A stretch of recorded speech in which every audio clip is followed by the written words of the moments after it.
wa ala alihi wa sahbihi ajma'il, amma ba'du. Pertama-tama, marilah kita panjatkan puji syukur kehadirat Allah yang telah memberi kita kesehatan dan kesempatan pada berkumpul di SD Negeri 54 Banda Aceh yang kami banggakan ini.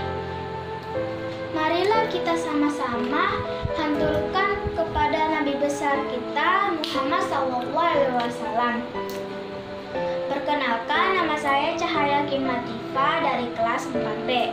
Hari ini saya akan berpidato yang berjudul Berbakti kepada Orang Tua.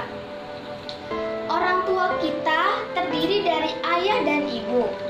Ibu yang telah mengurus kita dari bayi sampai sekarang, dan ayah yang telah mencari nafkah untuk kita. Maka dari itu, kita harus berbakti kepada orang tua, yaitu dengan cara menjalankan dan mendengarkan nasihatnya. Dan juga, sebagai murid, kita juga harus rajin belajar, agar kita akan menjadi pintar. Dan orang tua kita akan bangga kepada kita memiliki anak yang pintar. Dan juga kita harus membantu orang tua agar pekerjaan orang tua menjadi ringan. Dan juga saat orang tua menyuruh kita tidak boleh membantahnya, karena orang tua kita sangat sakit hati kepada anak yang sangat membantah orang tuanya.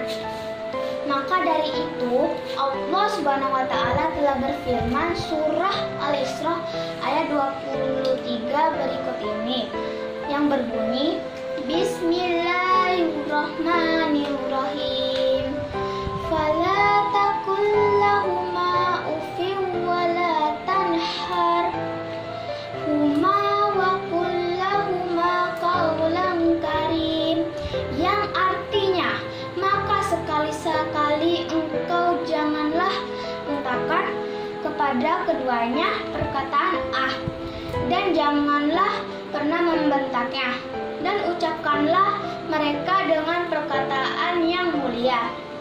Sebelum saya menutup pidato ini, untuk mendukung kalian menjadi berbakti kepada orang tua, saya akan memberikan pantun untuk kalian.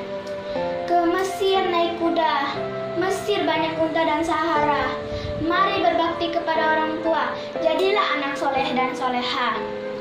Terima kasih untuk mendengarkan pidato saya. Mohon maaf jika ada kesalahan kata maupun kesalahan kekilafan. Wabillahi taufiq wal hidayah. Wassalamualaikum warahmatullahi wabarakatuh. Terima kasih telah menonton video dari channel Aran Hakim Info. Semoga bermanfaat. Klik tombol subscribe dan like.